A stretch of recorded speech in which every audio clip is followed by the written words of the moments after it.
Is MSP short for master? What's up, guys? UFC Bantamweight Cameron, MSP Saaiman here to give you a Q&A.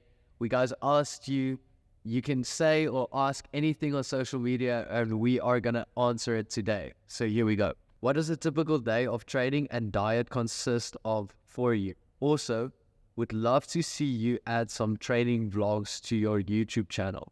We will definitely be adding some training vlogs to the YouTube channel without giving away too many trade secrets. So stay tuned for that. We're going to do some training like that. In terms of training, we do anywhere between 14 to 17 sessions per week. And a session may consist of boxing, wrestling, grappling. We do strength and conditioning as well.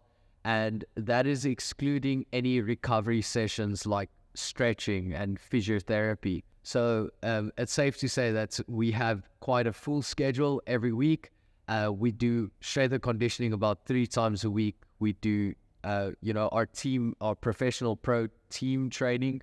We do 4 times a week. And then we have separate pad work sessions and bag work and fitness that we do in our spare time. So it is a lot where you need training partners, but a lot of it is also quite alone.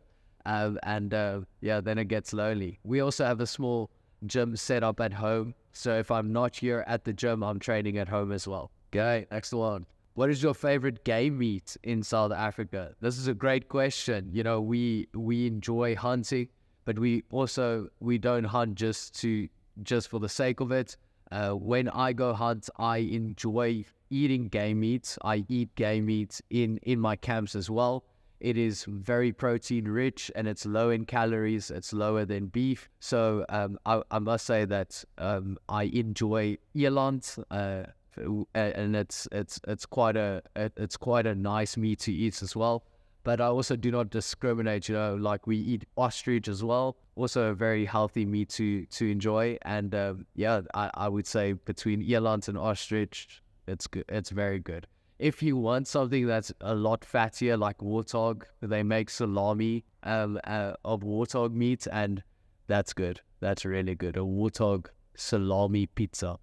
Beautiful. Okay, here we go. Do you get asked for ID everywhere you go in Vegas? And how expensive were the drinks Dricus du Plessis was buying with that bonus money? That's a great question. I get... I have a lot of people say I look 12 years old, 14, I've gotten 16, so I get asked my ID everywhere we go in Vegas, in the casinos, especially at the bars. And Dricus du Plessis, he enjoys a post-fight party. I try and avoid it like the plague. So if I can go to the hotel room and order room service and stay in the room alone, I would do that. But Dricus enjoys partying, and I think the bonus money helped a lot with the post-fight celebrations. Okay. Would fighting at flyweight be too much work for you, considering the fact that the guys in your division are not natural bantamweights? Flyweight is out. I walk around between 160, 162 pounds, so cutting down to 125 would be close to impossible. I consider myself quite a big bantamweight. I'm taller than most bantamweights as well. So cutting to bantamweight is a tall task, and cutting to flyweight is almost out of the question. Have you experienced free flow state whilst fighting, and how did it feel? How do you stay composed during the fight? This is a great question because I read an amazing book, The Rise of the Superman, and it's all about flow states in extreme sports. And after reading that book, you can almost identify a lot of flow states in training, but also in the fight. And you can also see a type of team flow happening when we train with the pro team. And I am very fortunate to say that I've had experienced a lot of flow states in the fight itself. I think under a very high pressure environment like that, it comes down to muscle memory, and it comes down to falling back on your training. And luckily we can enter those flow states and everything almost happens automatically, and it happens very quickly, but also very slowly at the same time. It's a weird feeling, but it's a feeling that we chase with every fight, and it's amazing. And I think with that flow state, it helps you perform as well. So it's great. Do you see yourself facing the champion within the next 2 years? Most definitely. I will be fighting for a world title in 2 years' time, and it's going to be, it's part of the plan since we have started this journey in the UFC. We are 3-0 as we speak, and we are going to be looking to go 10-0 before the end of the year. So I think everything is set up to be in a way that we will be able to enter the top 15 by next year, 2024, and we'll be fighting for a world title sooner than most people think.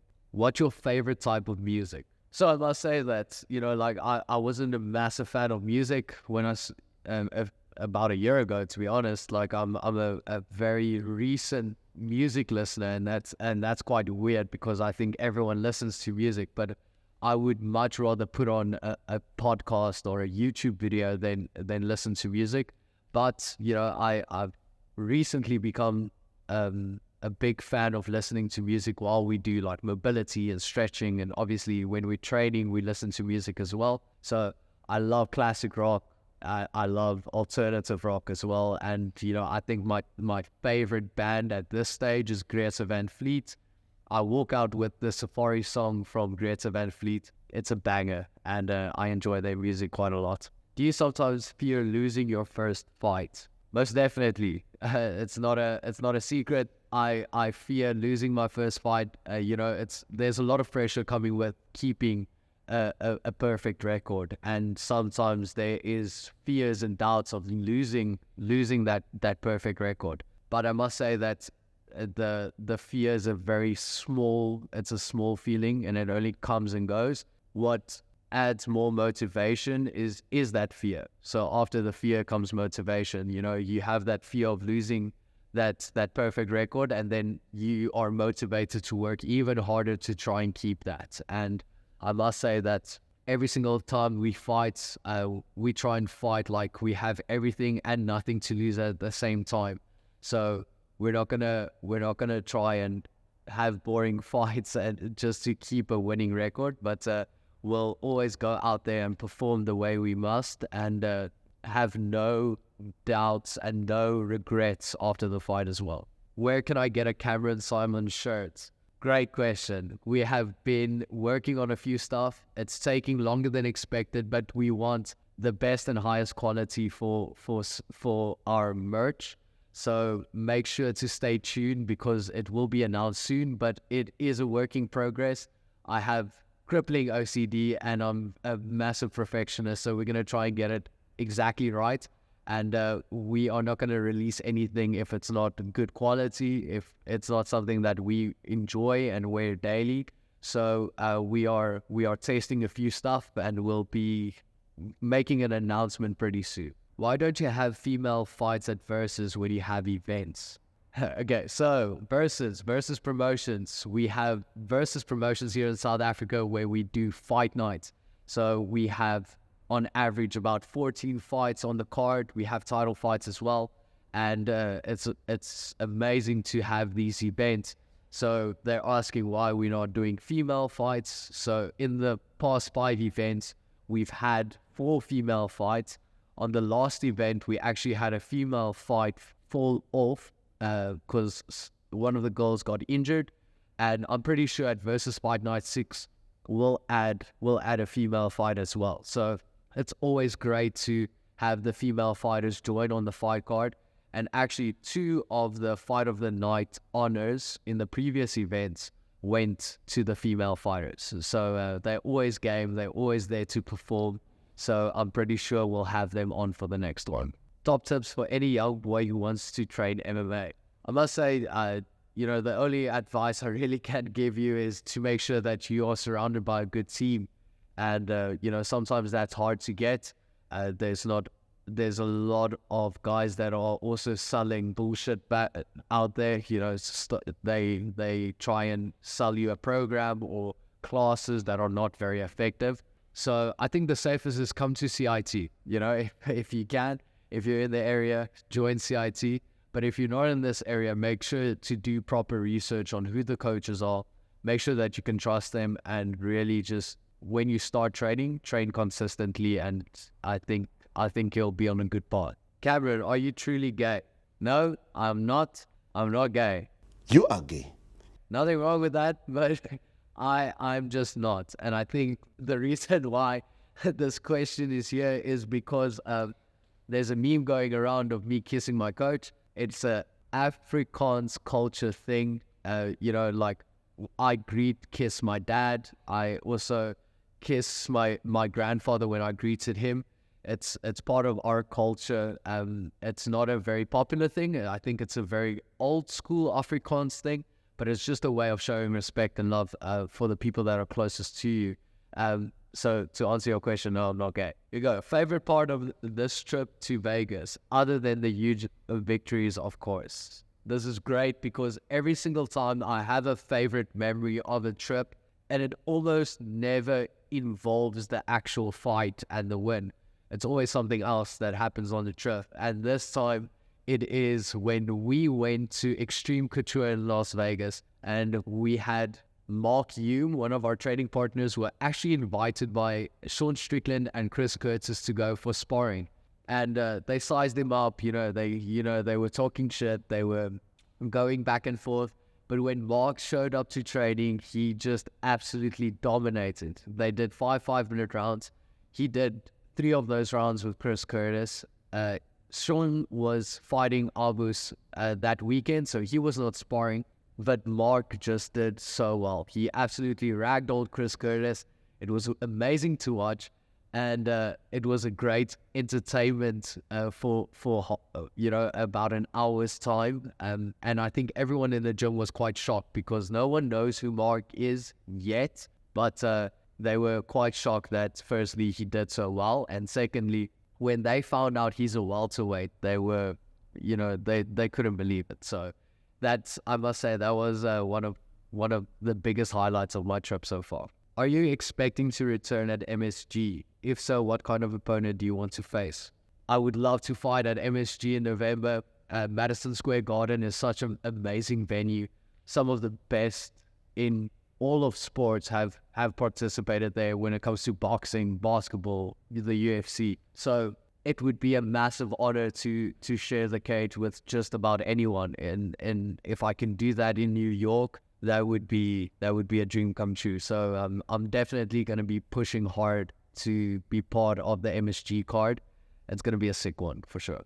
What do you guys think about the Tyson Fury versus Francis Ngannou fight and who you got winning? This is a good one. This is an interesting one, but I think honestly it comes down to I think past experience has told us that if you're an MMA fighter going into boxing, you do not stand a good chance. Boxing is a much different sport than mixed martial arts. And even though Francis Ngannou is a massive explosive fighter with knockout power, I do think that Tyson Fury is too big and too physical, and I think he'll outbox and outclass Francis Ngannou in the ring. Thoughts on the MMA Guru?